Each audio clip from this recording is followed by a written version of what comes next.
In the long and often turbulent history of the Catholic Church, few events match the sheer macabre spectacle of the Cadaver Synod.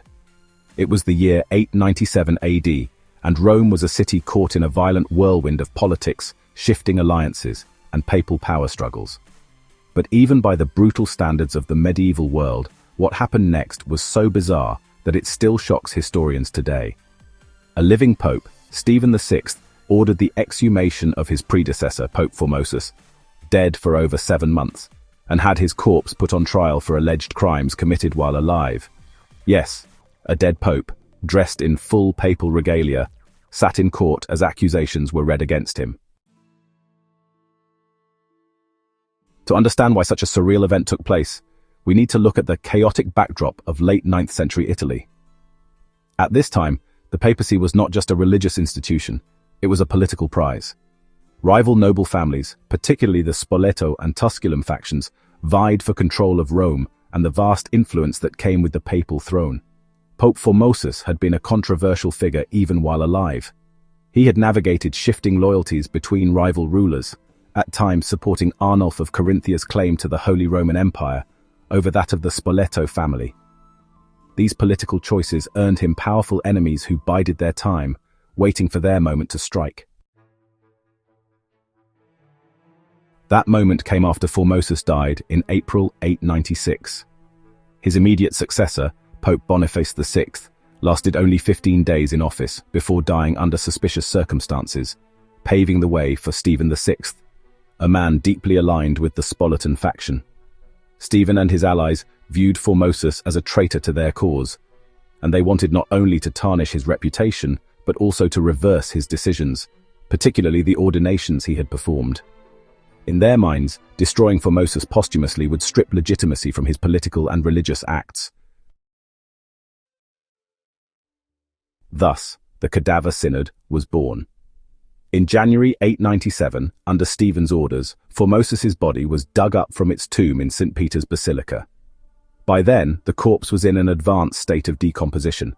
Accounts suggest it was dressed in full papal vestments, seated on a throne in the basilica, and propped up so it could face the court. A deacon was appointed to speak on behalf of the corpse, answering for the charges Stephen brought forth. These accusations ranged from violating church law by transferring bishoprics to perjury and breaking oaths of loyalty to the Spoletan rulers. The spectacle was grotesque. Eyewitnesses reported that Stephen's voice dripped with rage as he berated the lifeless form, treating the corpse as though it were a conscious opponent. The trial concluded, unsurprisingly, with a guilty verdict. The punishment was severe.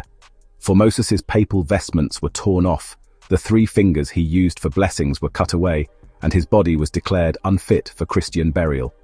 It was first thrown into a common grave and later dredged from the Tiber River, where it had been tossed, allegedly after causing unrest when it washed ashore. But the story did not end there. The brutality, and honestly, the absurdity of the Cadaver Synod horrified many Romans, even those who had been neutral in the political struggle. Public opinion turned sharply against Stephen VI. Pretty soon, rumors began to circulate that disasters in the city were divine punishment for the desecration of Formosus's remains. Within months, an uprising erupted in Rome. Stephen VI was deposed, imprisoned, and ultimately strangled to death in his cell. His reign was over, and with it, the Spoletan faction's grip on the papacy weakened. In the years that followed, the Church really did try to undo the scandal. Pope Theodore II, who served for only 20 days, convened a synod that annulled the Cadaver Synod's verdicts and ordered Formosus's body to be retrieved from the Tiber and reburied with honor in St. Peter's Basilica.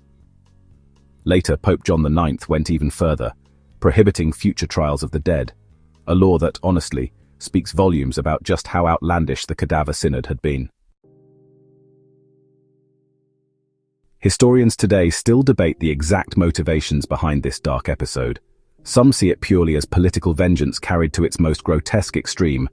Others view it as part of the broader instability that plagued the papacy during what's sometimes called the Saeculum Obscurum, or the Dark Age of the Popes. Either way, the Cadaver Synod remains a powerful reminder of just how far human ambition can go when it's fueled by vendettas and unchecked power. It's tempting to see this event as an absurd medieval curiosity, just a piece of morbid theatre. But for those who actually lived through it, it was deadly serious. It symbolized the way politics, religion, and personal grudges could merge into something both theatrical and, frankly, terrifying. The Cadaver Synod wasn't just a trial of a corpse, it was an attack on the very idea of papal authority, weaponized for factional gain. Over a millennium later, the image of a rotting pope, dressed in holy garments, sitting in a courtroom as his enemies read charges to him, still captures the imagination. It's truly one of history's strangest and most disturbing intersections of politics and ritual. And it leaves us with a haunting question. When power becomes absolute, just how far will people go to destroy their rivals, even beyond the grave?